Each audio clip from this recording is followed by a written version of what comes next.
Hey guys, मैं हूँ Sherlyn. Sherlyn healthy recipe में आप सबका बहुत बहुत स्वागत है।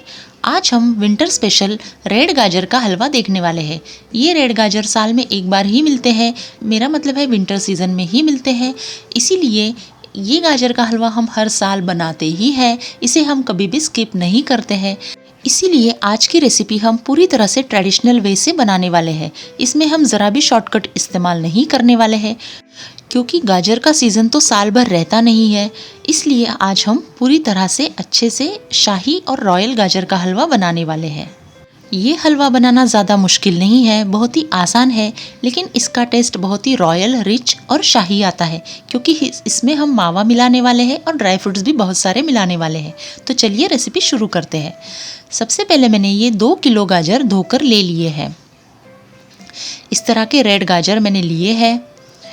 बहुत ज़्यादा मोटे और बड़े नहीं हैं, थोड़े से कौले टाइप के ये गाजर है। इसमें ज़्यादा मिठास होती है। गाजर को मैं इस तरह से पूरी तरह से छील लेने वाली हूँ और उसका अगला और पिछला हिस्सा काट देने वाली हूँ।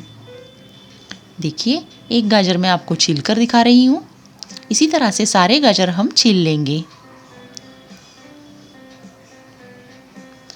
अब इसका अगला और पिछला छोर हमें इस तरह से काट देना है। सारे गाजर का हमें यही करना है।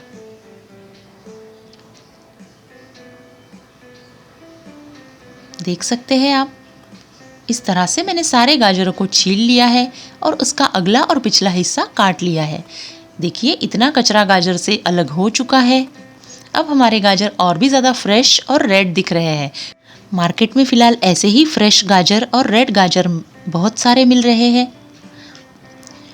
अब आप इन गाजरों को इस तरह से या तो ग्रेट कर सकते हैं या तो फूड प्रोसेसर में उसको और भी इजीली ग्रेट कर सकते हैं। देखिए, ये सारे गाजर मैंने फूड प्रोसेसर में से ही ग्रेट कर लिए हैं। बहुत ही जल्दी और आसान हो जाते हैं अगर फूड प्रोसेसर में करें तो, बट हमें इसे ग्रेट ही करना है। अगर फूड प्रोसेसर ना हो तो आप इस तरह से हाथ से कर लें, बट हमें किसी भी तरह से मिक्सर में से इसका पेस्ट नहीं बनाना है या मिक्सर में से इसको क्रश नहीं करना है। इस तरह से इसके लंबे लंबे रेशे ही दिखने चाहिए। इसको ग्रेट करने की वजह से ही जो ये लंबे लंबे रेशे दिख रहे हैं, हलवा इससे और भी ज़्यादा क्रंची और टेस्टी लगता है। अब मैंने कढ़ाई में 4 टेबलस्पून घी डाल दिया है। ये शुद्ध घी लिया है मैंने। देखिए, अब घी डालने के बाद उसमें हम ये गाजर जो हमने ग्रेट कर लिया है पूरी तरह से, वो डाल देने वाले हैं। पूरा गाजर हम इसी कढ़ाई में निकाल लेने वाले हैं। आज हम ज़्यादा क्वांटिटी में हलवा बना रहे हैं, इसे हम काफ़ी दिनों तक स्टोर भी करके रख सकते हैं। अब इस गाजर को घी के साथ अच्छी तरह से पूरी तरह से मिला लेना है और उसे 5 मिनट के लिए ढककर रख देना है और गैस की फ्लेम हमें लो ही रखना है। 5 मिनट होने के बाद फिर से उसे खोलना है और फिर से उसे एक बार चलाना है, ऊपर से नीचे तक फिर से उसे मिक्स कर देना है अच्छे से, और फिर से उसे हम 5 मिनट के लिए ढक देंगे। देखिए, इस तरह से। अब फिर से जब 5 मिनट हो जाए तो फिर से उसे निकालना है और उसे एक बार फिर से मिक्स करना है। इस तरह से ये प्रोसेस हमें 3 बार करनी है। टोटल 15 मिनट तक हमें गाजर को इस तरह से ढककर कुक करना है और गैस की फ्लेम हमें लो ही रखना है। देखिए, गाजर का अब थोड़ा थोड़ा पानी भी छूट रहा है। बस इससे ज़्यादा हमें कुक नहीं चाहिए गाजर। पहले शुरू में हमें इतने ही कुक चाहिए। देख सकते हैं आप, उसको काफ़ी पानी छूट गया है। 15 मिनट तक के मैंने उसको ढककर पकाया है। बीच बीच में मैंने उसे खोला था और चलाया था। अब इस स्टेज पर आकर हमें उसमें चीनी मिला देनी है। ये चीनी मैंने 400 ग्राम ली है, करीब 1.5 कप के करीब ये चीनी है।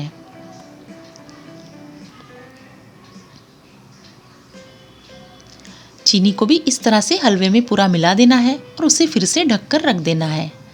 5 मिनट के लिए अब इसे ढककर रखना है। तब तक हम ड्राई फ्रूट्स को काट लेते हैं। ये मैंने 20 काजू, 20 बादाम, 10 पिस्ते और 10 इलायची ली है। अब देखते हैं, 5 मिनट हो चुके हैं। चीनी काफ़ी पिघल चुकी है ऑलरेडी। इस तरह से फिर से एक बार चीनी को अच्छे से मिला लें।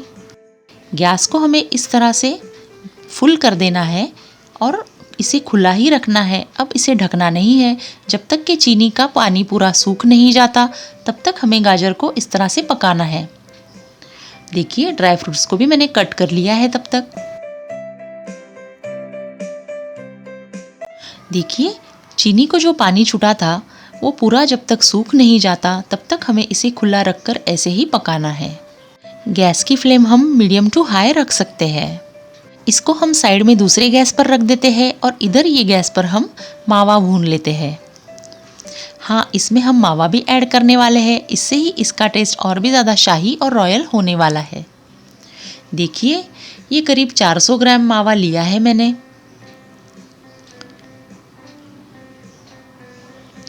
पूरा मावा हमें इस तरह से गैस पर भून लेना है। गैस की फ्लेम हमें मावा भूनते समय मीडियम रखना है। जब तक कि मावा का कलर थोड़ा सा चेंज नहीं हो जाए तब तक हमें भूनना है। साइड में दूसरे गैस पर गाजर का पानी सुखाने के लिए हमने रखा है। गैस की फ्लेम उधर भी हाई ही रखी है और बीच बीच में उसे चलाते रहना है ताकि गाजर नीचे से जल ना जाए। देखिए काफ़ी पानी अभी सूख गया है चीनी का। मावा का भी धीरे धीरे घी अच्छे से छूटने लगा है। मावा हम ऐसे भी डाल सकते थे बिना इसे भूने, लेकिन भूनने के बाद मावा का टेस्ट और भी ज़्यादा बढ़ जाता है, इसलिए मावा हमेशा भूनकर ही डालना चाहिए। एट ए टाइम हम ये दोनों काम करने वाले हैं।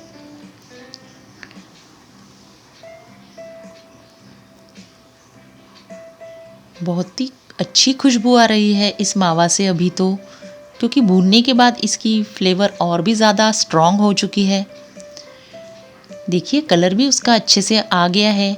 अब मैंने मावा को उठा के साइड में रख दिया है, बंद गैस के ऊपर रखा है। अब उसे और मैं भून नहीं रही हूँ और गाजर को मैंने फिर से इधर शिफ्ट कर दिया है। करीब 5 से 10 मिनट हो चुके हैं। हम गाजर को इस तरह से खुला भून रहे हैं। अब हम क्या करेंगे, जब पानी पूरी तरह से सूख जाए चीनी का, फिर हम इसमें दूध मिला देंगे। ये करीब आधे लीटर के करीब मैंने दूध लिया है। आधा लीटर दूध मैंने अब गाजर में मिला दिया है। अब क्या करना है हमें, अब फिर से हमें जब तक कि पूरा दूध सूख नहीं जाता और गाजर का हलवा गाढ़ा नहीं हो जाता, इसे ऐसे ही चलाते रहना है और भूनते रहना है। गैस की फ्लेम हमें हाई ही रखना है, बट बीच बीच में उसे कंटिन्यू चलाते रहना है। इसको हमें 10 से 15 मिनट लग सकते हैं। जब तक कि दूध पूरी तरह से गाढ़ा नहीं हो जाता, हमें गाजर को इस तरह से चलाते रहना है।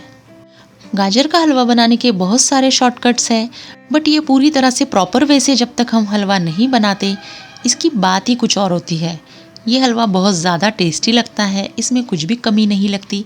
शादियों में भी अक्सर ऐसा ही हलवा बनाया जाता है।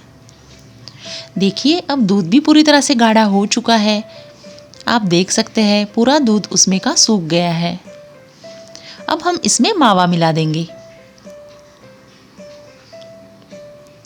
अब ये लास्ट स्टेप है जो हम कर रहे हैं। मावा बहुत ही अच्छे से प्लेन हो चुका है भूनने की वजह से, और उसका टेस्ट भी बहुत अच्छा आ रहा है। अब मावा मिलाने के बाद हम उसमें इलायची मिला देंगे जो मैंने कूट कर रख ली थी। फिर हम उसमें ड्राई फ्रूट्स मिला देंगे। थोड़े ड्राई फ्रूट्स मैं बचा कर रख रही हूँ ताकि ऊपर से गार्निश कर सकूँ। अब हमें इसे अच्छे से मिला देना है। ये बहुत जल्दी और अच्छे से इजीली मिल जाता है। इस हलवे की बात ही कुछ और होती है, इतना ज़्यादा टेस्टी लगता है ये हलवा। और बार बार तो आता नहीं है गाजर का सीज़न, तो क्यों हम ऐसे शॉर्टकट्स यूज़ करें। इसी तरह से प्रॉपर वे से और ट्रेडिशनल वे से ही गाजर का हलवा बनाएं, और ये काफ़ी दिनों तक हम इसे फ्रिज में स्टोर करके भी रख सकते हैं।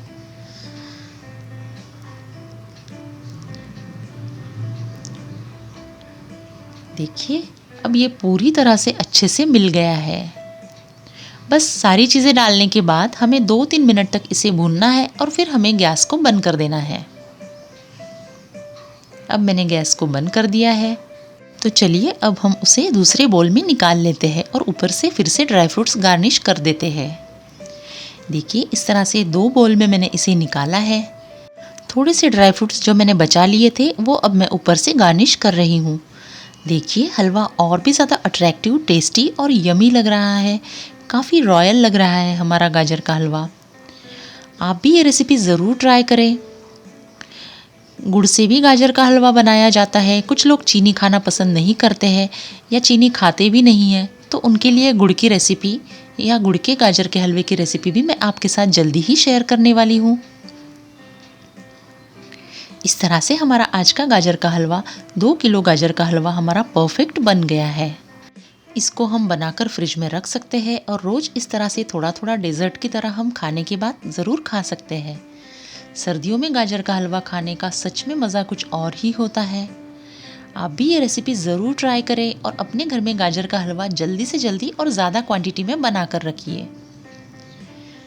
आपको ये रेसिपी कैसी लगी मुझे कमेंट बॉक्स में ज़रूर बताइए।